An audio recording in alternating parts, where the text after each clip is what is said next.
Сәлем достар, бүгін сіздерге пайдалы, оңай және тез дайындалатын таңғы асты жасап көрсететін боламын. Бұл рецепті маған енем үйреткен болатын. Жұмысқа асығып жатқанда тез дайындап алуға болады. Видеоны соңына дейін қарап, қолдау білдіріп каналыма тіркеліңіздер. Ал ендеше бастаймыз. Таңғы асты 2 адамға арнап жасадым. Егер одан көп адам болса, сәйкесінше мөлшерін көбейтіп аласыздар. 2 пиала толтырмай сұлы жармасын овсянка аламыз. Оған қайнаған суды құямыз. Суды сұлы жармасы батқанша құясыз. Сосын үстін қақпақпен жауып, бір түнге қалдырамыз. Яғни таңертең сұлы жармасын қайнатпаймыз. Осылай қайнаған суда түнімен жұмсарып өзі дайын болады. Үйіңізде жаңғақ, мейіз бар болса, оны да қайнаған суға батырып қоямыз. Жаңғақты суға батырып қойсаңыз, құрамындағы витаминдер мен антиоксиданттарды күшейтеді.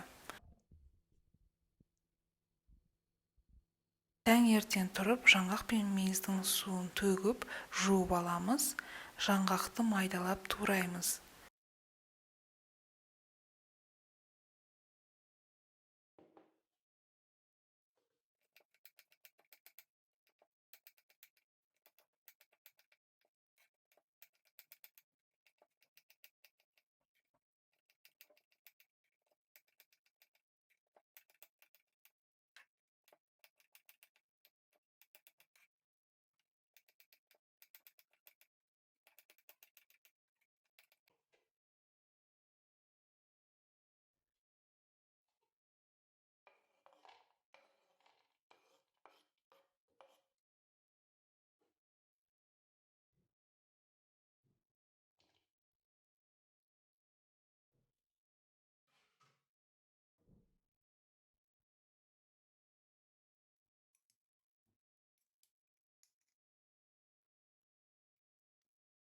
Сосын сұлы жармасы, жаңғақ пен мейізді бөлек ыдысқа салып, 2 дана осындай йогурт құямыз.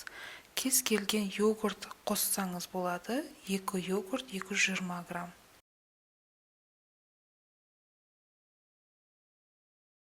Қалауыңызға байланысты кез келген жеміс-жидек қоссаңыз болады. Менде алма бар еді, соны үккіштен өткізіп қостым.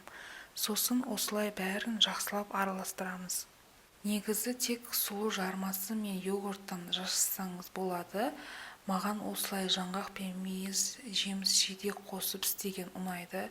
Дәмі әдемі болып шығады. Ешқандай қант қоспайсыз, өзі тәтті болып шығады. Мінекей, таңғы асымыз дайын болды. 2 порцияға бөліп ұсынамыз. Бұл таңғы ас арықтағысы келетін жандарға да пайдалы болады деген ойдамын. Құнарлы, тойымды және жеңіл. Ең бастысы пайдалы әрі тез жасап аласыздар. Достар, видео ұнаған болса лайк басып, астына комментарий жазыңыздар. Қолдау білдіріп каналыма тіркеліңіздер. Қоңыраушыны бассаңыздар, жаңа видеоларды сіз бірінші болып көре аласыздар. Баршаңызға рахмет, ас болсын.